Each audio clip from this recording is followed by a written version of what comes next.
Welcome to Wake Up TV. I'm Eric Curry. We have several topics for you today. A new Wake County High School will open this fall bearing the name of a former county commissioner, and we'll have a story about those looking for jobs and how you can best get a great start in 2014. But first, there will be two familiar faces leading the Wake County Board of Commissioners in 2014. The board elected as Chair Phil Matthews and Tony Gurley as Vice Chair for one-year terms during the December 2nd, 2013 Board of Commissioners meeting. The chair presides over board meetings and represents the county in an official capacity in community, business, and other functions. Phil Matthews has been a Wake County Commissioner since 2010 and served as Vice Chair during the last two terms. Commissioner Matthews replaces Commissioner Joe Bryan, who led the board last year. In his first appearance as Chair of the Wake County Board of Commissioners is Phil Matthews. Thank you so much for being here. Good morning, Greg. It's a pleasure to be here. Now, you have so much going on in your professional and personal life. Right. Why did you decide to run for a seat on the Board of Commissioners? I just needed something else to do. No, just kidding. I really wanted to make a difference. I felt like my 8 years as city councilman, we got some great things accomplished over in Garner. And Wake County is growing by leaps and bounds. And I knew for the most part about everybody that was already sitting on the commission, and I knew I could work well with them. And I had a lot of ideas and things that I wanted to do, and I felt like I could contribute a different perspective and be a part of the overall team of all the commissioners. And as we move forward, Wake County is the #1 county in North Carolina, and what a great place to start. And since being there, I've learned a lot from everybody, and everybody's helped me out. And now moving into the chairman's position, they're still helping me out a little bit, but it's great to sit in that chair now to try to take it to another level. Obviously, your time on the Garner Town Council, as well as being on the Wake County Board of Commissioners, you've been able to really firsthand take a look at some of the issues that have been positive and or needs improvement in this county. What are some of the issues that you hope to address as chair in the upcoming year? I'm sure we'll talk about our retreat later, but things I'm looking forward to is continuing our growth with jobs. We have been last year was a great 2013, did good on jobs, new businesses coming in, because when people are employed, that keeps our tax rates down, which is a great thing. I want to keep bringing jobs into the county. And secondly, work close with our emergency services. We will be looking at this year, hopefully building an emergency operations center. Hopefully those things that you don't never need, but if you do, we've got the facilities there to take care of the county and all the municipalities out there.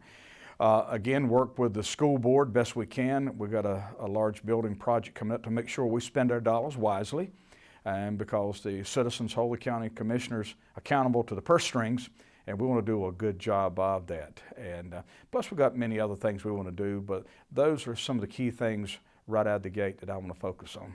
Every year the board holds a retreat to really begin the planning of the new year with its initiatives and priorities. With the economy finally making a turn for the best, and Wake County continually to lead ahead of that curve every year, even during the downturn, you must feel very encouraged going into the retreat. Absolutely, and unlike some areas, we hold ours in Wake County, and believe it or not, we'll get it all done on one day, typically. This year we're going to hold it at the new Arts Center over in Holly Springs. We try to move our retreat around the county so local people can participate, and plus the commissioners can see all their new facilities over there. But yes, I'm excited about it. We've already got a list of things on the agenda. Budget will be a most important part because it will go ahead and determine what the numbers are going to look like. Also, we'll set our list of priorities. We do that every year, and some of the things I mentioned earlier, jobs, emergency services, education, human services. There are many things on that list, and we will prioritize them. So all during the year, we can look back at that list and see where we're at. And hopefully, at the end of the year, we've accomplished as many as we can, and those we didn't, we got to a certain levels that we can measure and possibly pick it up the following year. So that's kind of our marching orders for the things that we want to do for 2014. So that's why that meeting is so important. And of course, we'll get input from all the commissioners, and there'll be those speaking on key issues there and give us some ideas and some plans. So we're excited about it, and I think 2014 is going to be a good year economically for Wake County, and this is going to kind of set the tone as to how we move through it. Now, it's so important also, you mentioned you're kind of a boots on the ground kind of guy, which also would mean that citizens are able and freely to share their comments and concerns. Absolutely. How important is it? To me, it's very important. Those that know me, I'm a real people person. I don't care what you do. It was funny when I first come up here, all the staff up here, I called them one at a time in my office just to get to know them, and some of them were a little bit, so they needed my notepad. I said, no, come on in, sit down.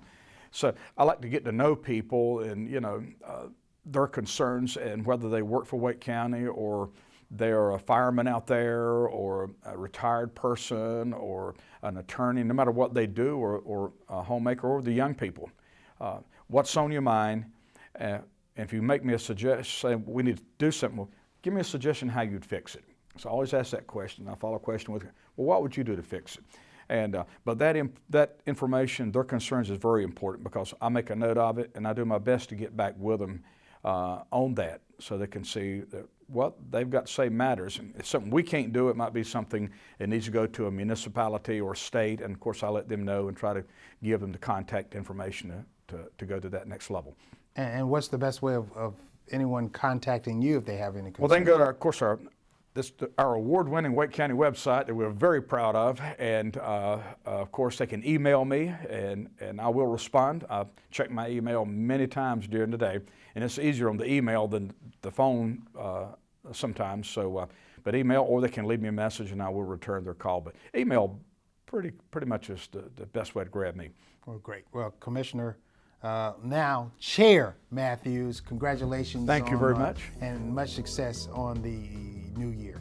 Thank you very much. Thank you, Eric. Up next, we'll share with you news about a unique program to help Wake County citizens see their county commissioners in a more personal manner, and also what you can do if you're a job seeker to improve your chances of landing a job. Stay tuned. People think I'm trash, but they're wrong. Today I'm just an aluminum can, but one day I could be a stadium.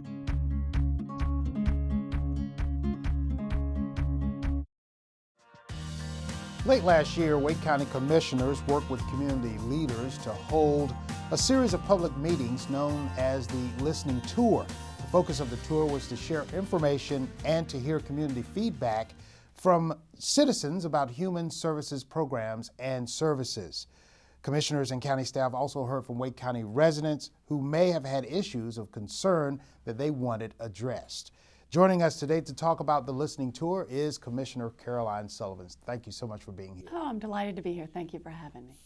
The Listening Tour focused on a number of services and programs within human services. Can you share with us some of the programs that have been addressed during the tour? Certainly. Well, at the beginning of both of our tours, both in Eastern Wake County and in Southeast Raleigh, we open with Joe Durham, who's the interim county manager, going over an overview of the services that are administered by the county. These include SNAP, which is commonly known as food stamps, Medicaid, housing, energy assistance, and workforce development. What did you take from that meeting, that first event, and the subsequent event in Knightdale?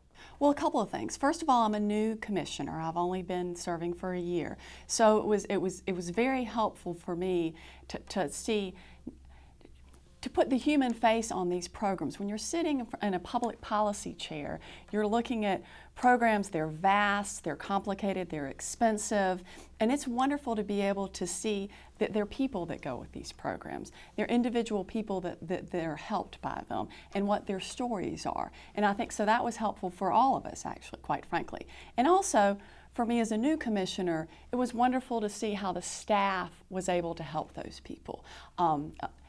the sort of immediate assistance they were able to get. And I will also have to say that in Southeast Raleigh, I think was very helpful was we were able to have a representative from Congressman Price's office, because a few of the issues that these citizens had were actually federal issues, Medicare, Social Security, veterans benefits, and so I think it made the event even better to have somebody right there who could help with those issues. Why is it important to have forums available that elected officials such as yourself can look across a room and look someone in the eye to hear their stories, their issues, their concerns? Well, I think it's a fantastic idea. Number one, we have board meetings, on Mondays at 2 o'clock, and that is not the best time for many people in our county. So, number one, you just got the time issue. We can go to them. We can go to them at a convenient time for a lot of people, and you have that sort of technical issue. Also, I think sometimes people are more comfortable when they're talking in the community when they come to see us at our boardroom. So I think those things are very important. But also, it's just, I think most public servants really like to talk to people. They really like to understand their stories, where they're coming from. And I think it was a marvelous opportunity for us to go out into the community and figure out how we could help our citizens individually, and what these programs sort of meant from a global standpoint from our county, and the good things that they did. And finally, obviously, folks may not always have the opportunity to attend forums such as these, but that doesn't prevent them from contacting anyone on the board. What's the best way of contacting you or any member of the board? Well, first of all, we welcome citizens contacting us. We actually love to hear from them. And there's some things that we can be incredibly helpful with fixing. Our website address, on the county website, we have our email addresses. Mine is caroline.sullivan@wakegov.com. They also publish our phone numbers, so you're welcome to call, and we're happy to help. Commissioner Caroline Sullivan with the Wake County Board of Commissioners, thank you so much for being here. Thank you so much for having me. Coming up, we'll take a look at a new high school that's being named in honor of a former county commissioner. Stay tuned. So, I got this new family, and I don't know what it is about this one, but she can't seem to put down that toy. Oh, and she even talks to it. Who's she talking to? Her mom? She talks to her mom a lot. Wake County Commissioners approved a resolution during their November 18, 2013 meeting to approve the name of the county's newest high school in Southeast Raleigh in honor of the late Vernon Malone, a former commissioner and educator. Malone served on the board from 1984 through 2002, during which time he was chair from 1990 to 94 and from 1998 to 1999. Mr. Malone also served on the Wake County Board of Education, where he was instrumental in the merger of the city and county school systems during the late 70s. The Vernon Malone College and Career Academy is expected to open this August. Joining us today to talk about the new school is Commissioner Dr. James West. Thank you so much for being here. Thank you. It's a pleasure to be here today. Dr. West, how did the idea of naming this school after Mr. Malone come about? Actually, Eric, the genesis of all of this came from several sources. I made contact with some community leaders in the African American community when we learned about the possibility of this high school being in Southeast Raleigh on Wilmington Street. And we toured the facility and we talked about it. Keith Sutton, former chair of the board, was on that particular tour. And also talked to David Cook a little bit about the whole idea of an advisory committee, because the community, especially the Garner Road redevelopment project, had been looking at the community college coming in, had been looking at different skill sets, as well as looking at training opportunities, because the community college will be in there in the evening. So we thought it was an idea to connect the community to this whole concept. Now, following that, Keith and I actually talked with some civic organizations, and the reaction was very, very positive, a lot of pride, et cetera, et cetera. And also, one day, David Cook, former county manager, Harvey Smith with the chamber, Keith and I were meeting, And we talked in detail about the idea, and then I kind of took the lead to talk informally with all of the county commissioners, trying to make sure that we had the support of everyone. So that's basically how the idea got started. Dr. West, when it was then the John W. Ligon High School, before integration, it was the only high school named after an African American in Wake County. What does this mean, do you think, for Southeast Raleigh? Well, Eric, in the context of Ligon, which was once a high school, you know, there was a lot of controversy about the naming, but the school board has a policy that has just happened that in this particular case, this is a school that the county will build and a school that's owned by the county. So I think it created a great opportunity to look at the history, the pride that people have, the symbolic nature of this situation, and the mere fact that I guess Ligon as a high school was a loss to the community. And it's very important that we keep looking at our history. Someone said if we don't look at our history and stay abreast of it, we will live it in a negative way. So I think this particular school facility came at the right time, and I think it met several needs. In particular, I think the whole idea of the legacy and hope and enlightenment and those opportunities, those things that Vernon Malone truly stood for. And the other thing that I think that is important, that it validates so many things that we have been talking about, that if you do the right thing, if you seek excellence and try to make society better, that you will be recognized for it. And I think that that really does pave the way for a lot of hope in the community. And I just think it's an ideal thing. And I think the final piece relates to sometimes the gap that exists. Particularly in this particular community, this is somewhat of a low wealth area, and we've been talking about job skill development, we've been talking about training, we have a lot of plans, some have not reached their fruition, and I think that what this has done, it has created an opportunity for hope and enlightenment for many to come, and also to move many out of isolation into the mainstream. Because right now we do have a tremendous gap. We're talking about income inequality, economic inequality, and a school like this with the community college there gives us a great opportunity to do some things that will make the whole county a better area and a better place to live. Dr. James West, Wake County Board of Commissioners, thank you so much for being here. Thank you. When we return, we'll head out to the site of the new high school to get an update on the construction progress, as well as to find out some of the programs that will be offered. Stay tuned.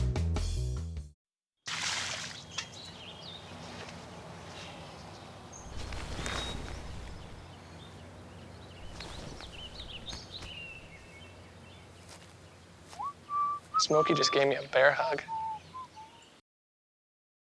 In August of this year, Wake County Public Schools will open the Vernon Malone College and Career Academy. The new high school is scheduled to open in the former Coca-Cola bottling facility on 2200 South Wilmington Street in Raleigh. It's currently being renovated by the county. It will be the first high school in the district to focus on teaching students job skills. For many, many years, the concept of a career and technical education high school has been discussed and planned, and I know that Vernon Malone, the late Vernon Malone, was instrumental in the development of this concept, and he was the first one that really wanted to see this go. Appropriately, the building has been named the Vernon Malone Career and College Academy in honor of Mr. Malone. It's an interesting partnership because it involves Wake County government, Wake County Public Schools, and Wake Technical Community College. And so all three of our entities are working together to develop this project. The site was, again, an existing Coca-Cola plant, and Coca-Cola themselves were very interested in this project and wanted to sell this site to an entity that would develop it for this purpose. The building has really good bones. It has a good structure. The advantage of having a project like this, which you might call adaptive reuse, is that it does have a structure in place, and so you save money by not having to put the steel frame in place, building the masonry walls, building the floor slabs, etc. Vernon Malone College and Career Academy will offer 10 programs. One group of programs is in the trades, and will offer electrical, plumbing, air conditioning, heating, and refrigeration, and that's all together. And then we'll have collision repair and welding, and that's the group of trades programs. In addition to that, we'll have a couple of programs that are more computer-based, geospatial information systems, as well as simulation and game development. And then the other 3 programs are cosmetology, nursing, and biopharmaceuticals. Our school will be serving students in grades 10 through 12. And we're first and foremost looking for students who have a passion for these programs. It's a challenge for high school students to do college level work beginning their junior year of high school. And so we are looking for students who have pretty good grades, but first and foremost they need to have a passion for the program, because I think often you find if students do have a passion, when things get difficult, they'll persevere. Our goal at Vernon Malone College and Career Academy is to make sure that students are ready for college and career after they graduate. We completed our first round of recruitment and application just recently. Applications were due back in December, I think it was, and we've been reviewing applications. However, we will be starting a second round of recruitment beginning February 9th, and that will run through March 24th. And during that period, information will be available on our CTE High School website. It's CTE High School because that's what we were calling the school before it was officially named. So on that website, parents and students, prospective students, can get access to the application process for this second round of recruitment that will occur from February 9th through March 24th. So school's out and you're looking for ways to keep your kids entertained and happy? Carey offers camps and programs that appeal to even the most unique imagination. Get the School's Out 411 from the pros. Camp was a lot of fun and I loved the teachers. I learned a lot of fun things. I really enjoyed camp because I made lots of new friends. I love it when the kids come to class and they have so much fun. I love making new friends. The town of Carey has the 411 when school's out. Registration starts February 7th. Camps fill quickly. If you are a job seeker or know someone who is in search of a job or a career change, well, this story is just for you. The Capital Area Workforce Development is a public-private partnership that focuses on economic development by ensuring that the local workforce has the skills that's necessary to fulfill many of the jobs in this area. The board oversees workforce solutions in Wake and Johnston counties designed to serve businesses, individuals, and youth. Joining us to talk about the program is Pat Sturdivant, the Executive Director of the Capital Area Workforce Development. Thank you so much for being here. Thank you for having me. First, what are the services provided by the centers, and who is the target customer? That's a good question. In our centers, our primary role is to serve as the catalyst for connecting job seekers with employers that have open positions. So we do anything that's necessary to better prepare job seekers for the open positions. So we do resume preparation, we do job search assistance, and one of the things we're really excited about this year is the state's new job matching system called NC Works. With that system can take, based on you building a profile in the system, it'll take your qualifications and skills and match it with the qualifications and skills that are posted in the system where employers input job orders. The technology of the system also spiders job openings from other large corporations in the area. And so our primary goal is to provide that matching with the job seeker and the employer. Now, our target audience, one of the things that most people don't understand is that we are funded through a federal program called the Workforce Investment Act. And with the Workforce Investment Act, we have 3 main audiences. We have adults who are unemployed, and we also have dislocated workers who've been laid off through no fault of their own.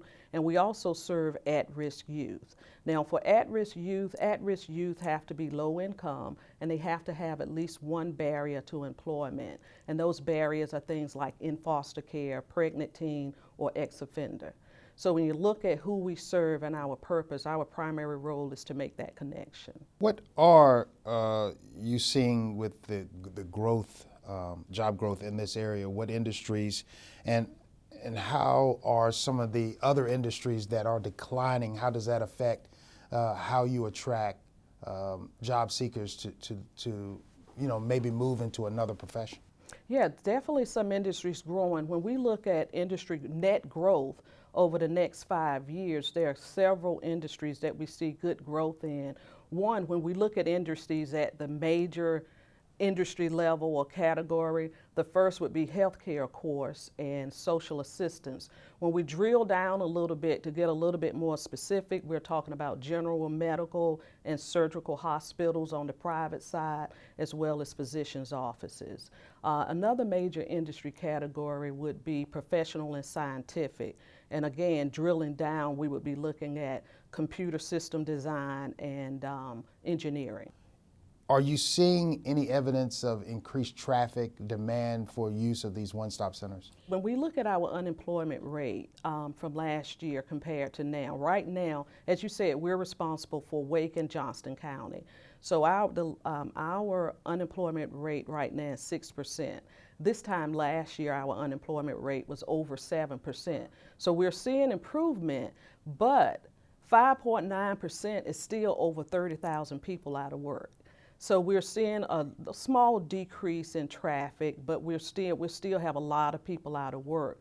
And if I just look at the first quarter of our program year, we had 13,000 customer visits in the first quarter, with that's 8,900 individual registered users of our center. So some improvement, but still a lot of people out of work. Finally, where can those that are looking for work or career change or to get any kind of assistance, where can they find these capital area one-stop centers across Wake County? In Wake County, we have 5 centers. We have one on Carl Sandburg Drive.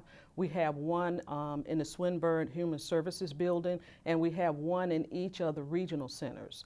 Our major center is on Carl Sandburg Drive, and that's our level 1. And all that means is that you can get all the services that are provided through our system out of that center. The other 4 I named are level 2, and that just means all the services are available, but some of them may be virtual. Okay, Pat Sturtevant, Executive Director of the Capital Area Workforce Development, thank you so much for being here. Thank you for having me. Keep up with the latest Wake County news and information by visiting us online at thenewwakegov.com/news or on Facebook or Twitter. That's our show for today. Thanks for watching.